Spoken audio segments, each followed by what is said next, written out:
Il est 21 h. Bienvenue dans cette grande édition de la télé du 21e siècle à la une de ce journal.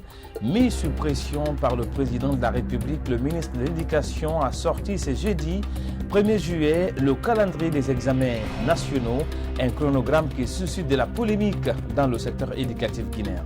Et puis, la Guinée va abriter la première édition du championnat d'Afrique de karaté de la zone 1 du 7 au 11 juillet 2021. Cette compétition regroupera 7 pays au Palais du Sport de Conakry. Plus d'explications, ça sera dans cette édition d'information. Bonsoir, merci de nous choisir pour vous informer. On ouvre cette édition d'information par cette brève, l'arrêt dans l'affaire qui oppose le prédicateur islamique Ismaël Namfo Diaby au secrétariat général des affaires religieuses qui était attendu devant la Cour suprême ce jeudi 1er juillet a été reporté au 8 juillet prochain. La raison, le décès d'un des magistrats contacté ce jeudi matin. L'avocat du prédicateur, Maître Salifou Biavogui, a dit que l'arrêt est renvoyé au 8 juillet prochain. Comme annoncé dans les titres, ce jeudi 1er juillet 2021, le ministère de l'Éducation nationale et de l'alphabétisation a publié le calendrier du déroulement des examens nationaux le mois courant suite à la demande du chef de l'État, un chronogramme qui fait l'objet de polémiques dans le secteur éducatif guinéen. Kadiatou Barry et Ibrahima Khalil Silla pour plus de précisions. Le ministère en charge de l'éducation nationale et de l'alphabétisation a finalement réaménagé le chronogramme des examens nationaux. Le porte-parole du MENA, Ansa Diawara, apporte des précisions sur ce calendrier. Tous les Guinéens aspirent au changement. Mais personne ne veut changer. Au département MENA, chaque année que Dieu fait, nous faisons des innovations. Mémoire, sous le régime feu général Lansana Conté, les examens commençaient par le bac. C'est par la suite qu'on a changé pour commencer par les tout petits. Si aujourd'hui on commence par les gars, il n'y a pas de raison à s'inquiéter. De l'autre côté, cette annonce ne réjouit pas ce syndicaliste qui estime que le calendrier comporte des anomalies et réclame également le paiement des primes d'incitation avant les examens. Concernant le calendrier, c'est un calendrier techniquement où il y a des problèmes techniquement. Parce que si nous prenons l'entrée en 7e année, ce sont des enfants. Et nous savons le mois d'août, le 1er août, c'est-à-dire du 27, du 22 même, jusqu'au 1er août, il pleut abondamment. Aujourd'hui, les enseignants sont mécontents, ça c'est globalement. Donc les primes d'incitation, nous sommes catégoriques là-dessus. D'après le nouveau calendrier publié par le département, ce jeudi 1er juillet 2021, les candidats à ces différents examens ne bénéficieront pas de jours de repos. D'abord, le baccalauréat unique, prévu du jeudi 22 au samedi 24 juillet 2021. Brevet d'études du premier cycle BEPC du lundi 26 au jeudi 29 juillet. Puis, l'examen de fin d'études élémentaires du 30 juillet au 1er août 2021. On reste dans le même registre pour dire que le porte-parole du MENA s'est également exprimé sur l'affaire des primes d'incitation réclamées par certains syndicalistes. Ansa Diawara lance un appel à l'endroit des syndiqués. Il était au micro de Kadiatou Barry et Ibrahima Khalil Silla. D'abord, nous ne sommes pas officiellement informés qu'ils vont boycotter. Mais si cela s'avère vrai, ce que je peux leur dire, la prime d'incitation est indue. Il y a retard dans le paiement, mais ça va être payé. C'est déjà à poche là. Mais les primes liées aux examens, ce ne sont pas tous les enseignants qui sont concernés par ces examens. Le quart même n'est pas concerné. C'est quelques-uns qui seront choisis pour être surveillants, pour être correcteurs ou bien pour être délégués. si le syndicat pense que dire à quelqu'un de ne pas aller prendre une nouvelle prime va leur être honorable, ils n'ont qu'à essayer. Il ne faut pas faire comme Aboubacar Souma, qui fait perdre l'employé, qui fait perdre le fonctionnaire. C'est un autre moment qui arrive, qui enrichit l'enseignant. Parce que c'est une prime qui n'est pas liée à son salaire. Et ce n'est pas obligatoire. Si quelqu'un ne vient pas à l'examen, c'est un autre qui vient. Ça, c'est pas un boycott. Qui réclament leur prime. Et ils n'ont même pas besoin de réclamer parce que c'est leur but, ça va leur être payé. Mais à dire comment boycotter, je pense qu'ils n'ont qu'à réfléchir, qu'ils arrivent, qu'ils évitent à ce qu'ils soient désavoués par leur-même syndiqués. Parce que moi, je ne peux pas me dire de ne pas aller prendre ma prime. Si je suis choisi comme correcteur, si je suis choisi comme surveillant. Donc voilà, je crois qu'à des moments donnés, il faut réfléchir avant de prendre des décisions. En tout cas, je dis bien si cela s'avère vrai. Et puis, suite à la publication de ce calendrier des examens nationaux par le MENA, quelques élèves ont réagi ce vendredi. Beaucoup affirment n'être pas surpris du chronogramme du déroulement des évaluations annuelles. Mariam Kindibari et Alassane Souma sont allés à la rencontre. Suivez. Selon le calendrier publié par le ministère de l'Éducation nationale et de l'analphabétisation, les examens nationaux section 2020-2021 se tiendront en ce mois de juillet. Contrairement aux années précédentes, c'est le baccalauréat unique qui prend la première place. On peut s'adapter, mais vraiment c'est un coup dur parce qu'il faut réaménager l'emploi du temps de la révision. Parce que nous, si je prends par exemple, la révision était fixée de 16h à 21h30. Après l'annonce, aujourd'hui nous descendons de 14h à 21h30. Demain, nous venons de 9h à 21h30. Oui, nous sommes obligés parce qu'on n'a pas le temps. Un chronogramme qui ne surprend pas certains candidats qui disent être prêts à affronter ces examens. Moi, je peux juste dire, parce que non seulement les gens disent que c'est une surprise, mais pour un bon candidat quand même, ce n'est pas une surprise. Parce que non seulement cette année, tout s'est passé dans les bonnes conditions. Il n'y a pas comme l'événement des grèves ni rien, pas de perturbation. Les élèves ont étudié dans les bonnes conditions, dans l'amiable. Donc dans ça, on peut dire que ce n'est pas une surprise. Le temps est minime, mais ça va aller. Presque on a fini les programmes quand même. Mohamed Fatiga, responsable d'école, invite les candidats à prendre le courage. Aux candidats de prendre conscience, l'examen, c'est les élèves qui le font. Ce n'est pas l'école qui fait la place des élèves, ce n'est pas un directeur qui compose à la place des élèves. De prendre conscience, d'accepter les consignes et de se préparer à affronter l'examen comme ça se doit. Ce chronogramme du MENA est déjà critiqué par nombre d'observateurs par le fait que l'examen d'entrée en 7e année a été placé en dernière position en cette période hivernale. Direction l'intérieur du pays pour parler de la culture. La sculpture, une activité artisanale autrefois très lucrative, est en perte de vitesse depuis des années dans la préfecture de Kankan. C'est un constat qui est partagé à la base par des acteurs du secteur eux-mêmes. Le manque d'un espace d'exposition artisanale et la rareté des clients sont entre autres les différents facteurs qui handicapent le rayonnement de cette activité socio-professionnelle dans l'une des rares villes où elle est pratiquée à l'intérieur du pays.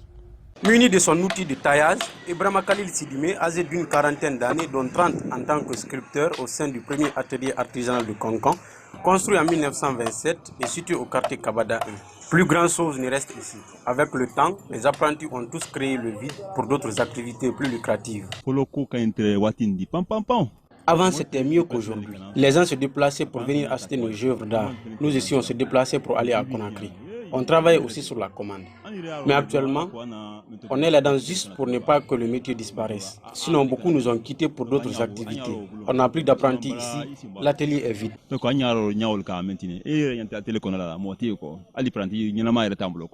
Ce professionnel du bois dénonce le fait que tout soit concentré à Conakry.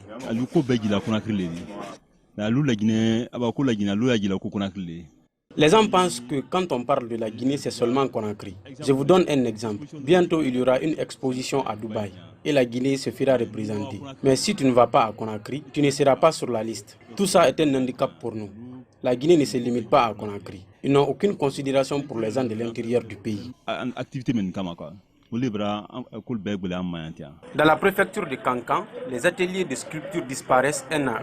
Le reste se compte au bout du doigt. Dans notre démarche, nous avons retrouvé un autre atelier construit par Ahmed Sékou Diané en 1993 au quartier Kouriali. Cet artiste sculpteur a remporté plusieurs prix à l'international au temps de la Deuxième République. Mais aujourd'hui, il tire le diable par la queue. Avant, on avait plus d'une dizaine d'apprentis. Maintenant, il n'y a plus d'apprentis. Seulement quelquefois, certains sculpteurs qui viennent pour des contrats juste momentanément. Et c'est comme ça. Et pour la clientèle, ça, on n'en parle pas parce que déjà, s'il n'y a pas d'étrangers, nos parents ne consomment pas la sculpture. Voilà.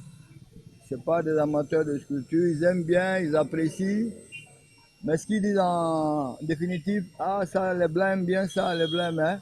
Et nous-mêmes d'abord. En ce qui concerne la foire internationale qui se tiendra à Dubaï, Ahmed Sékou Diané pense que ce ne sont que des chansons. Pour ne pas être insolent, il faut dire que c'est des chansons.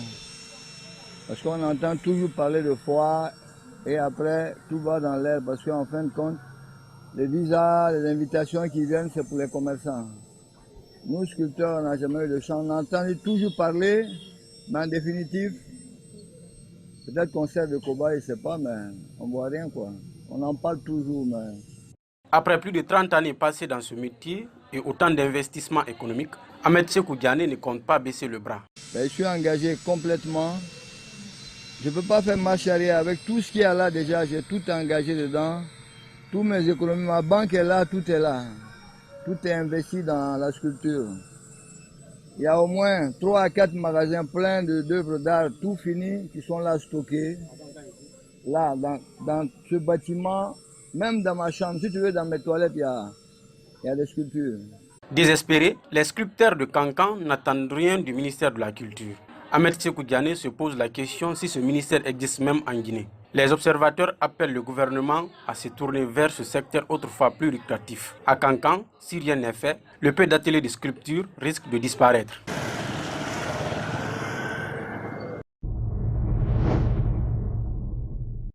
Camila Cissé, âgée de 8 ans, souffre d'une inconvénance urinaire due à une opération.